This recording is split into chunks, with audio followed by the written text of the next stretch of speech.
Welcome to episode 3 of the Big Eyes podcast. I am your host LJ, aka Monkey D LJ. Man, happy Thanksgiving to everyone that's listening right now. Hopefully yesterday you had a good time around family, friends. You ate your ashy-handed uncle's turkey. And that you remembered that the pilgrims are swaggerless. So, welcome back though to the Big Eyes podcast. And today we have a special episode for you. So I will be talking about the newest chapters in the Promised Neverland and the Demon Slayer, but also I'm going to be taking a special look back at one of my favorite episodes of Mob Psycho 100. And with that special episode today, that means I will not be doing an origin story. So let's get right into it. Boom, boom, boom, boom, boom, boom, boom, boom, boom. Now tell me what you gonna do, but it ain't nowhere to run. When judgment comes for you, when judgment comes for you. Tell me what you gonna do, when it ain't nowhere to hide. When judgment comes for you, 'cause it's gonna come for you.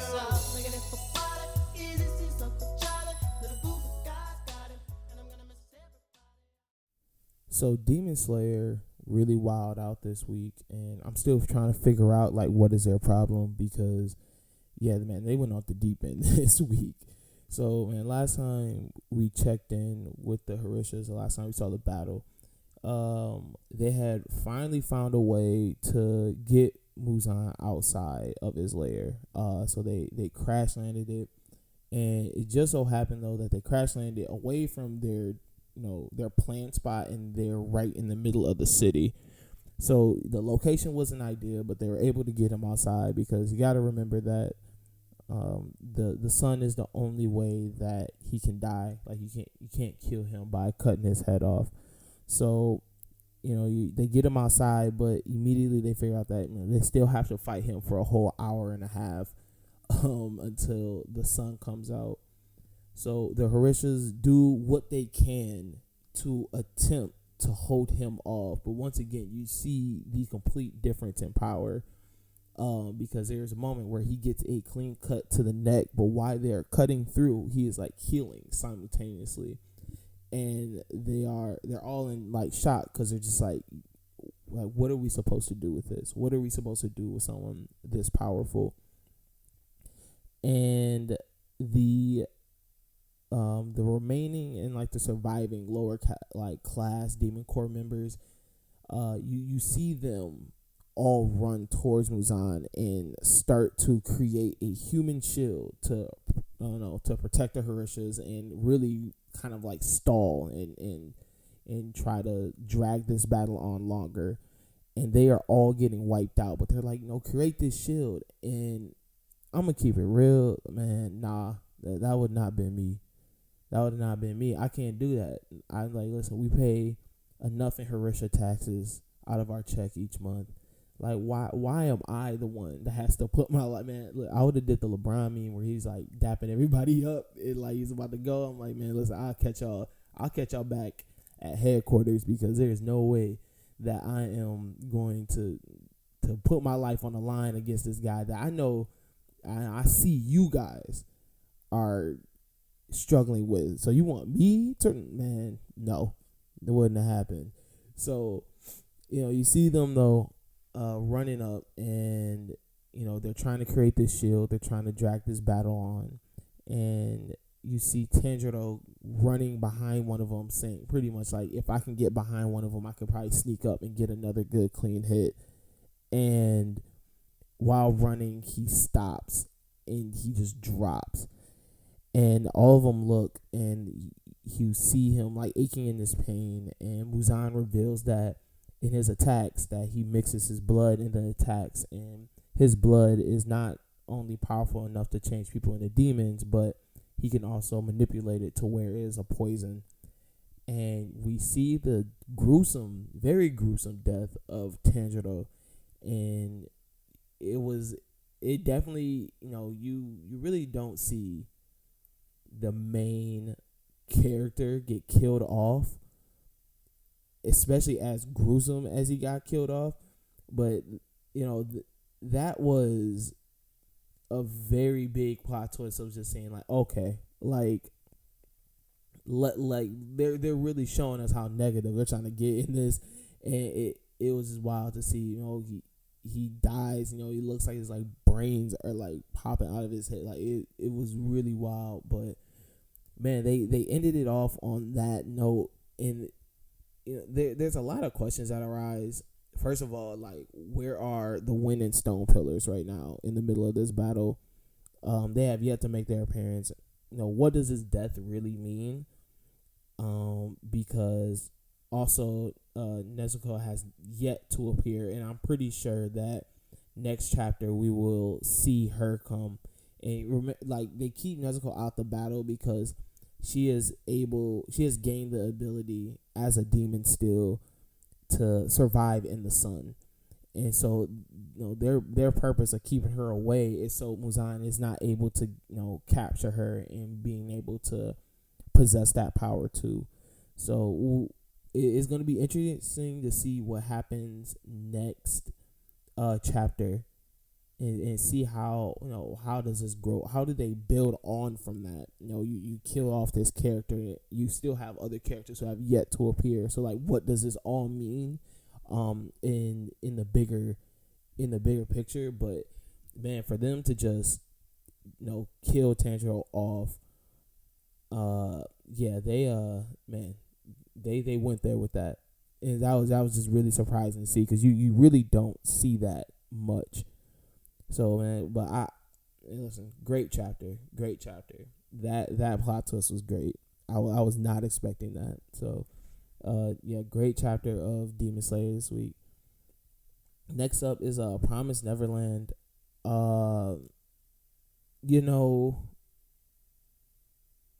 They really, for one manga that really got a death correct, this one dropped the ball on one. So the Promised Neverland, last time we checked in, they were battling the queen, and she, in the battle of the queen, they had destroyed her first core. They figured out that she had a second core, and they are fighting her. And we end with Nijika's asking her pretty much like, why do you want to eat so much? Why are you so thirsty for humans and all these things? And when she asked that question, the next chapter, we see the death of the queen, and her death comes pretty much from overeating.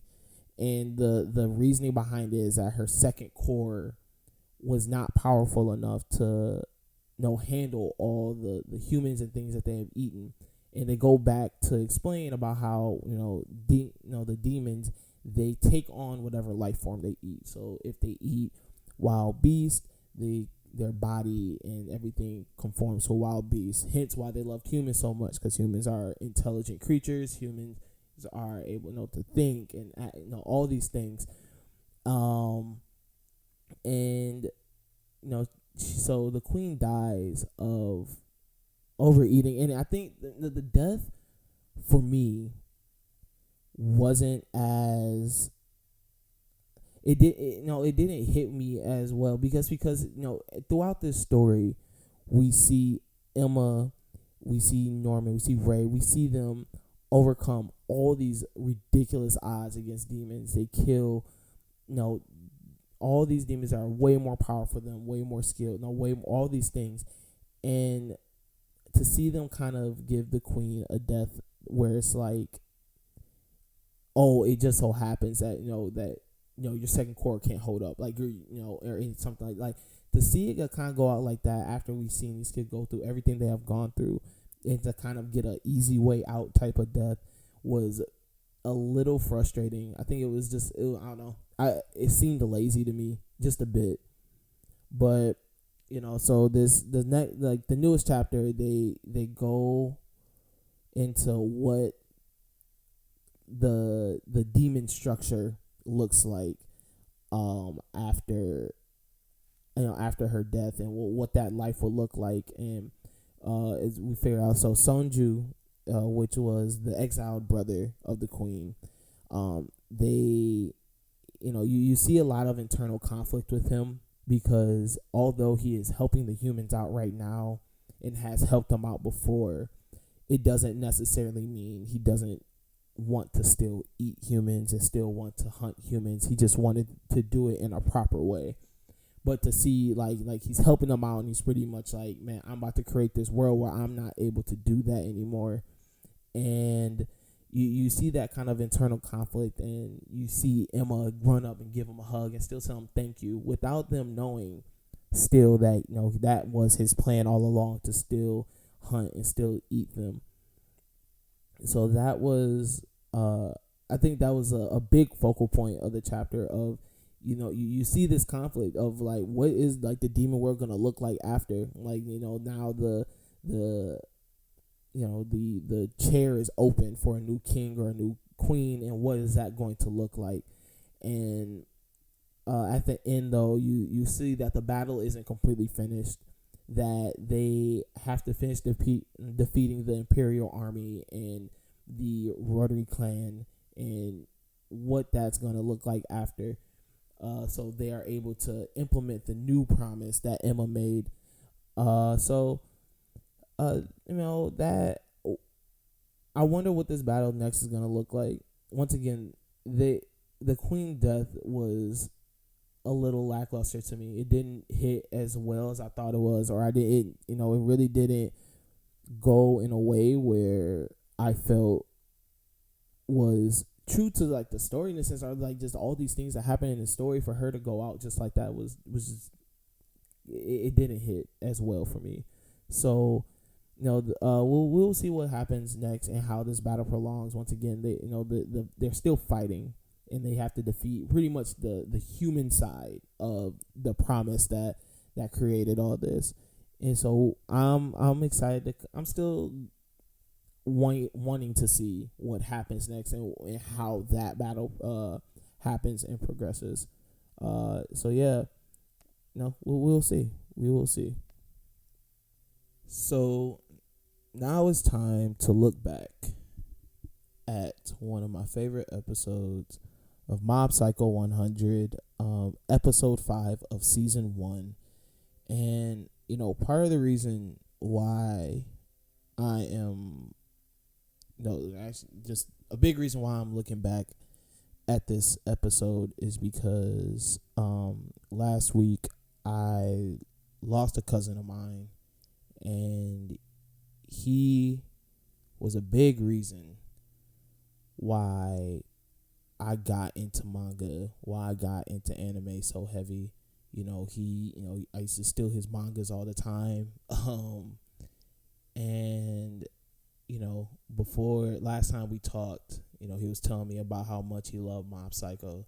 And so I really wanted to go back and in a sense of honoring him, because I really, man, like, without him there would be no Big Eyes podcast, because I wouldn't have been introduced into it or so heavy influenced by it. So man, Kyle, I miss you, man. And yeah, so this one's for you. So we're gonna look back at episode 5 of Mob Psycho 100, and this is my favorite episode because, well, first of all, if anyone's not seen Mob Psycho 100, you should definitely watch it. It's 2 seasons, and it really revolves around a young psychic named Mob, who is learning how to use his psychic powers against demons, but also like he's learning about life and learning about like what it, what's more than just him having psychic or him being a powerful psychic, and in the adventures of him. And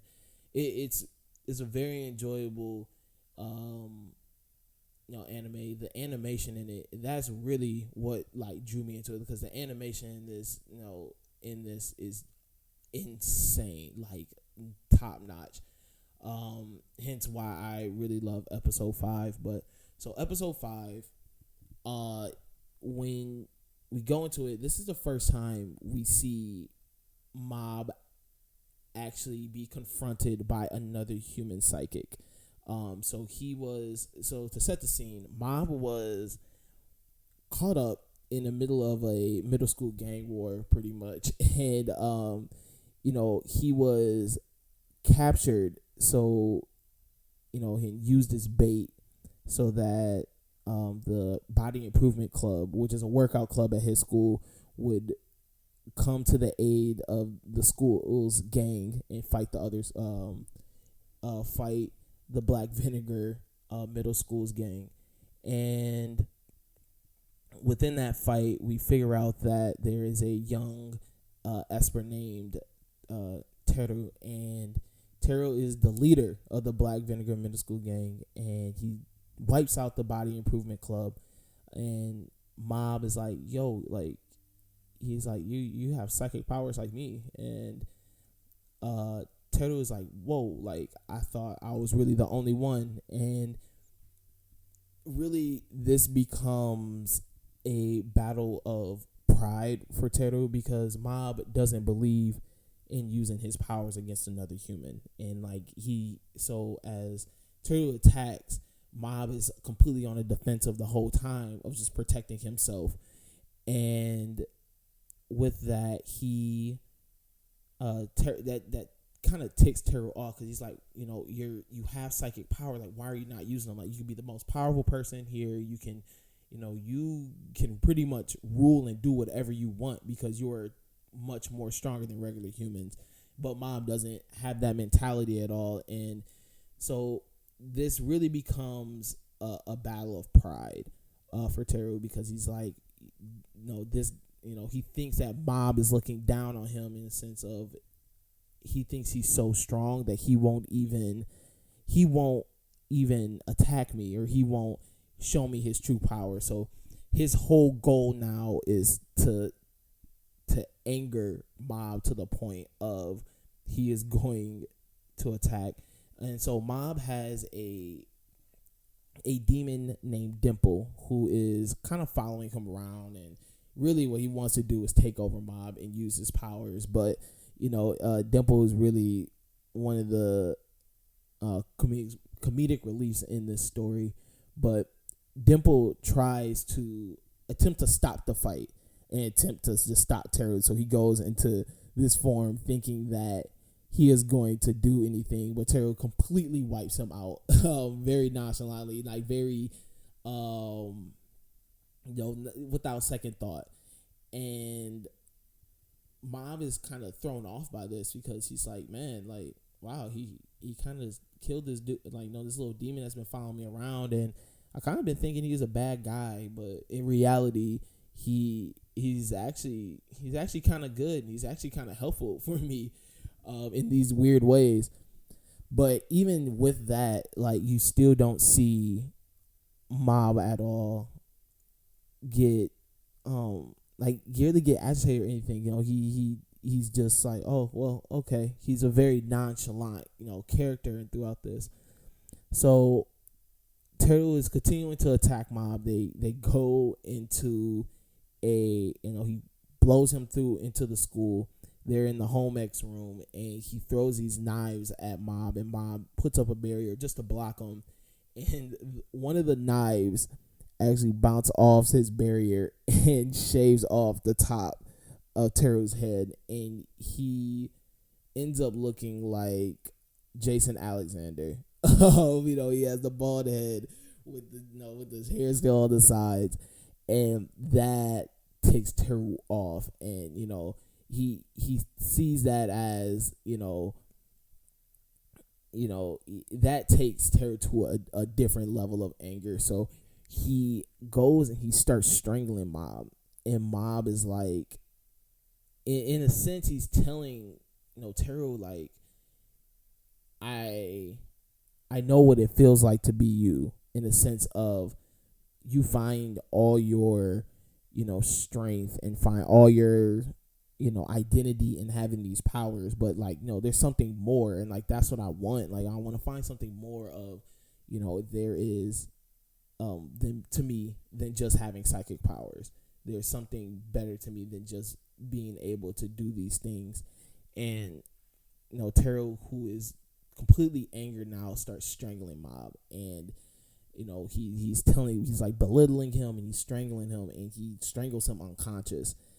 And when Mob falls unconscious, but while he's going unconscious, they go to this flashback of the last time he used his powers on a human when he was younger, and it was to protect him and his brother Ritsu from some high schoolers. And they show the scene, and he blacks out when using his powers, and he completely dismantles these high schoolers. But in that, he also ended up hurting his brother, and I think that played a big part on why he doesn't want to use his powers against humans. And so as he gets strangled unconscious, he goes unconscious, but that awakens his abilities inside, and just he pretty much acted off on his own power. And they even show the percentage of power he's using, and they just use question marks because he's pretty much using his highest ability. And he is, he blows Teru away. He blows the school away, and Teru, gets lifted into the atmosphere, and he's pretty much just like, wow, like, I lost. This guy is strong, and this guy is, he's levels beyond me, and levels of where, I could be at. And Mob just kind of has this realization of, he's internally conflicted because he doesn't want these powers to define him, but he's understanding though, like, these powers are a part of him though, and trying to find that balance of, you want to, there's something more to him, but he has to learn to accept that these things that already define him, such as having psychic powers. And in that realization of just like the conflicted part inside of him, he kind of comes to his senses and uses his powers to put the whole school back together. And he, you could see the sadness in his eyes, and like, and how sad he was. And the episode ends with him coming home, and him, him seeing his brother Ritsu, and he apologizes to him. It's more so of just like what happened when he protected him, because he ended up hurting his brother, and his brother's like, it's okay, like, you try to protect me. And his brother goes into his room, and it takes this kind of sinister type of turn at the end where his brother is watching the TV in his room, and he is seeing, how, they're talking about what happened to the school in the news of, like, it being, showing footage of the school being destroyed and lifted into the air. And his brother just has this sinister look on his face. So they leave you on this weird cliffhanger of like, what is his brother really up to? So, yeah, man, that episode is probably my favorite, because I think that's the episode where, first of all, the scene of Mob unlocking his powers, like, that animation was just so insane. Like, man, it was top notch. And once again, like, if you're a person who truly enjoys like the animation of anime, like, and the things that go into it, and how, man, that Mob Psycho 100 is the one for you. And I also like it, just like how, it touched on some heavy things in this episode that has humor underlying it, but like they're still touching on these things that are kind of heavy in topic of finding yourself, and the things that defined you, and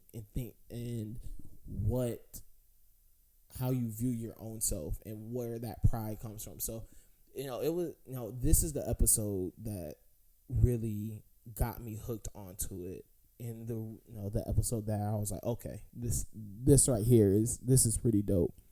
So that episode, this anime is very special to me. It was one of my cousin's favorites, and I'm just happy that I'm able to continue to do this in a sense of honoring and remembering him. And because anime, man, it's so worldwide now, and it's such a popular thing. It's something that could connect so many different people from so many different backgrounds just off of this. So this will conclude the special episode of the Big Eyes Podcast. Once again, thank you so much for tuning in. Also, one last special announcement. My guys at the Lookout, they have released their second capsule of their collection, all their merch. So please go to RNC Big Cartel, and man, the